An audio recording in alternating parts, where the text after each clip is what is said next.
तराई पश्चिमी डिवीज़न रामनगर की रेंज रामनगर के क्षेत्र ज्वाला वन में बड़ी संख्या में अवैध रूप से पेड़ के कटान का मामला उजागर हुआ था।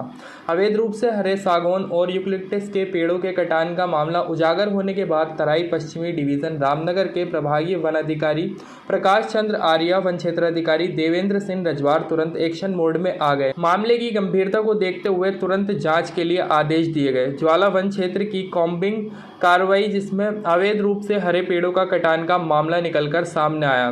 मामले की वास्तविकता को देखते हुए प्रभागीय वन अधिकारी प्रकाश चंद्र आर्य ने ज्वाला वन में तैनात फॉरेस्ट गार्ड को तुरंत निलंबित कर दिया और ज्वाला वन में तैनात वन दरोगा को कार्यालय में अटैच कर सस्पेंड करने की कार्रवाई शुरू कर दी।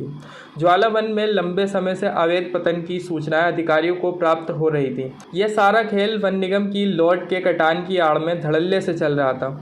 ज्वाला वन में तैनात कर्मचारी और अधिकारी वन तस्करों से मिलकर अवैध पतन करवा रहे थे। पैसा कमाने के इसी जुनून ने उनको कानून के शिकंजे में फंसा दिया।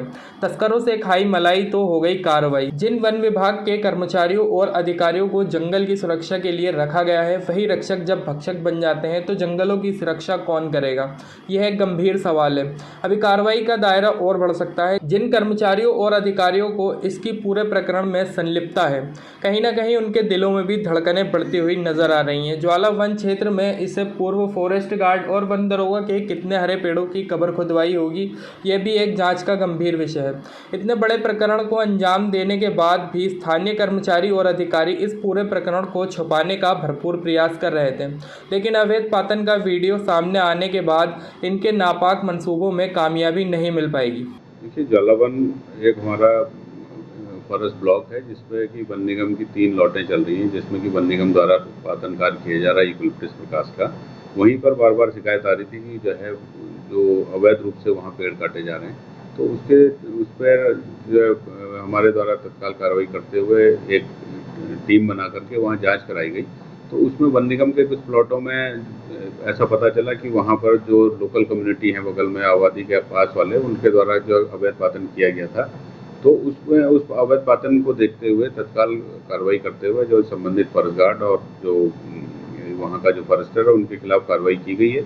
वन निगम को भी उसमें चेतावनी दी गई है और वन निगम के ऊपर भी जांच इसमें जारी है कि उनके द्वारा ये इस तरह की चोरी की घटनाओं पर क्यों रोक नहीं लगाई जा रही है। और अगर उनकी जाँच में अगर ये उनको ये पाया जाता है कि इनके द्वारा लापरवाही की गई है और जो प्रकाश की चोरी हुई है इनके लॉटों से, तो उनके ऊपर भी पीटी लगाने की कार्रवाई की जाएगी, जो कि अभी गतिमान है कार्रवाई। और जो हमारा अपने जो वन विभाग का जो स्टाफ था, उनके विरुद्ध जो है लापरवाही और अपने कार्य में शिथिलता ढिलाई के आरोप में उनको फिलहाल तत्काल प्रभाव से फॉरेस्ट गार्ड को सस्पेंड कर दिया गया है। रही बात वहाँ जो वाचर हैं, आपका ये कहना ठीक है कि जो लोकल लेवल पे स्टाफ है उसी की जो है उसके द्वारा जो है ये सूचना तत्काल उच्च अधिकारियों को देनी चाहिए थी कि अभी तक कि अगर इस तरह की कोई घटना हो रही है तो तत्काल सूचना मिलनी चाहिए थी।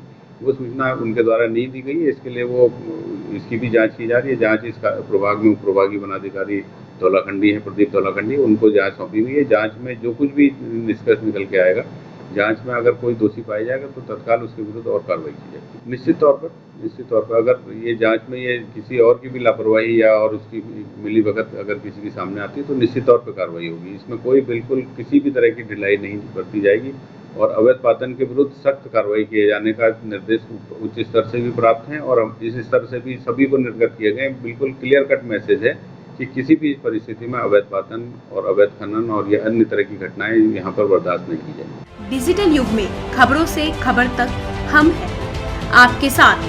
ताजा खबरों को जानने के लिए हमारे चैनल को लाइक और सब्सक्राइब करें। यदि आपके आसपास कोई घटनाक्रम या ऐसी कोई जन समस्या है तो हमें जरूर भेजें।